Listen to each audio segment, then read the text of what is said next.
How to change your Facebook password. Hi guys, in this video I will show you how you can easily change your Facebook password in just few simple steps. So without wasting your time, let's get started.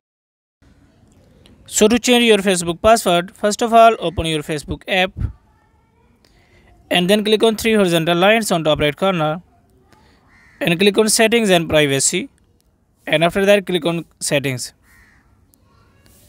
and here you have to click on account center and just scroll down and click on password and security, and here you can see change password. Click on it and click on your profile. So guys, here you have to write your current password, and here you have to write your new password, and here retype your new password and click on change password, so your password would be changed successfully. So guys, in this way you can change your Facebook password very easily.